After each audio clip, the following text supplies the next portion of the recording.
Well, good morning to you out there. This is Coach P, Jim Pusateri, and today's words of encouragement. Are you happy going to work today?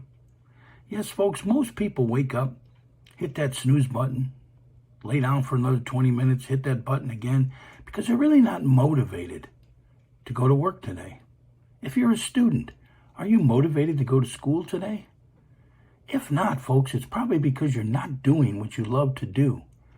For those of you going to a job, you need to figure out your passion in life, make it your career so you never work a day in your life.